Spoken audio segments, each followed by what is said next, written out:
Cinema చూసిన తర్వాత review చదవాలి తప్ప రివ్యూలు చదివి సినిమాకి వెళ్ళకూడదు. ఈ వీడియో వినోదం కోసమే. ఇందులో పాత్రలు కేవలం కలుపుతాం మాత్రమే, ఎవరిని ఉద్దేశించినవి కాదు. ఒకవేళ అలా అనిపిస్తే చివరి వరకు చూడండి. ఇవే తగ్గించుకుంటే మంచి.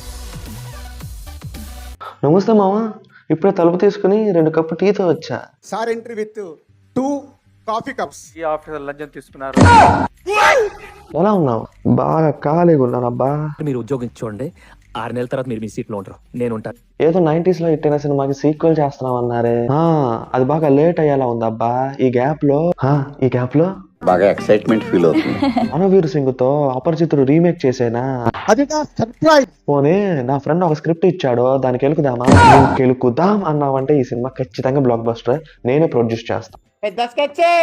ఓపెన్ చేస్తే హీరోకి ఉద్యమాలంటే ఇష్టం, పార్టీ పెట్టాడు, ఫ్రెండ్ వెన్నుపోటు పొడిచే సీఎం అయిపోతాడు.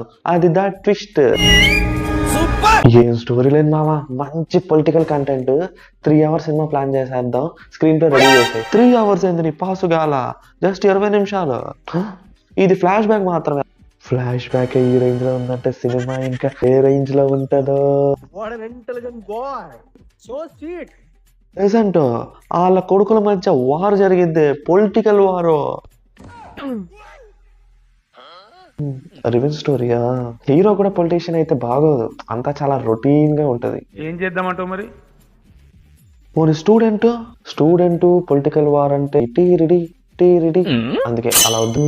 హీరోకి ఫుల్ కోపం ఎక్కువ, ఈ మధ్య అదే కదా ట్రెండ్. ఆ హీరో స్టూడెంట్ నుంచి సరాసరి ఐపీఎస్ ఆఫీసర్ అయిపోతాడు. సర్లే, మరీ వైలెంట్ గా ఉంటది. మనం అంటే తెలుసు కదా, ఫ్యామిలీ ఆడియన్స్ కి పెట్టింది పేరు. ఆ కోపం తగ్గడానికే హీరోయిన్ ఉంటది. హీరోయిన్ వల్లే హీరో ఐఏఎస్ ఆఫీసర్ అయిపోతాడు. ఐఏఎస్ ఐపీఎస్ ఏదైతే ఏముందిలే మావా, కానీ collector, formals, cool character, families ఇట్టే కరెక్ట్ అయిపోతారు. కానీ సడన్ గా ఐఏఎస్ ఎలా? హీరోయిన్ జ్ఞానోదయం చేసింది అంతే, హీరో వెంటనే ఐపీఎస్ అయిపోతాడు, ఐఏఎస్ అయిపోతాడు, ఇంకా చాలా అవుతాడు. అవి నేను ఏమవుతాడు అనేది ఇంకో 3 ఏళ్లలో చెప్తా. 3 years అయిందిరా, కమర్షియల్ సినిమానే కదా మావా, 1 year లో తీసేయచ్చుగా. జోకులు ఎత్తనమే నా మీద, ఊరుకోవా. 500 కోట్ల బడ్జెట్ అంటే నువ్వు 1 year అది ఇది అంటావా? మాట్లాడుతుంది, నేను ఫీల్ అవుతా. 500 కోట్ల అడిసేష్కి ఇస్తే 50 సినిమాలు చేస్తాడు. ఈ స్టోరీకి అంత అవసరం అంటావా మావా? అరే నా సాంగ్స్ గా 100 కోట్లు అవుతాయే, ఇంక ఇది పాన్ ఇండియా సినిమా, 500 కోట్లు అవ్వా ఏంది? ఎంతకీ హీరో ఐఏఎస్ తర్వాత ఇంకేమైనా అవుతాడా ఏంటి?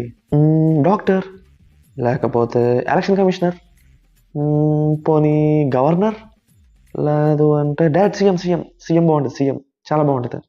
నువ్వేం చెప్పావు నీకైనా అర్థమైందా? ఒకసారి ఉండప్పా, పాత లెక్కలు ఏమో ఉన్నాయి, ఫోన్ వస్తుంది. తాత వస్తాడే, మడత పెట్టిపోతాడే.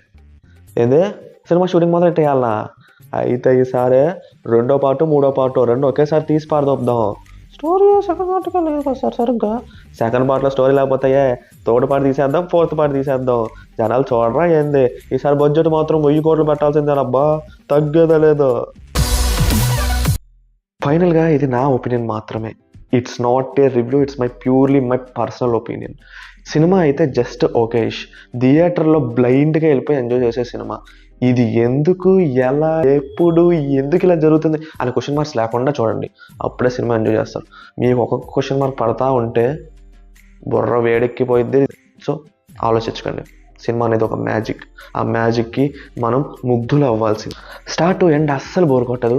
It's a very pure racy screen play, కానీ ఆడియన్స్కి అస్సలు నచ్చదు అన్నమాట. సినిమా పాజిటివ్స్ విషయానికి వస్తే రామ్ చరణ్ యాక్టింగ్ అయితే కేక, తమన్ అన్న మ్యూజిక్ అయితే కెవ్వు కేక, శంకర్ అన్న డైరెక్షన్ అయితే, ఎస్జే సూర్య అండ్ జయరామ్ ఈ విలనిజం కామెడీ అయితే హైలైట్, ఖైరా అద్వానీ అయితే నైస్, అంజలి పాప అయితే క్యూట్.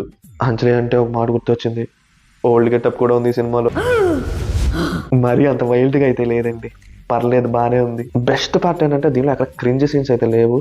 అంటే అప్పట్లో మనకి వినయ విజయ రామలో కొన్ని క్రింజ్ సీన్స్ తగిలే కదా, ఈ సినిమాలో క్రింజ్ సీన్స్ అంటూ ఏమి తగలవు. That is the best point మావా. ఆ 2 కప్పులు ఏమైనాయి? ఆ 2 కప్పుల గురించి నీకు తెలియాలా? 500 crores -2 గాడ్ ఈస్ గ్రేట్. ఇలాంటి వెరైటీ కైండ్ ఆఫ్ రివ్యూస్ కనుక మీకు నచ్చినట్టయితే ఆకతాయి ఆశిష్కి సబ్స్క్రైబ్ చేసుకోండి. అండ్ ఇంకా చాలా సినిమాలు రెడీగా ఉన్నాయి కదా, డాకు మహారాజ్ కూడా రివ్యూ ఇవ్వడానికి ట్రై చేస్తాను. అంతకంటే ముందు ఆకతాయి ఆశిష్కి సబ్స్క్రైబ్ చేసుకోండి, లైక్ చేయండి, అండ్ మీ ఒపీనియన్ ఏమైనా ఉంటే కామెంట్ చేయండి. నా ఓవర్ యాక్షన్ కొద్దిగా తట్టుకోండి.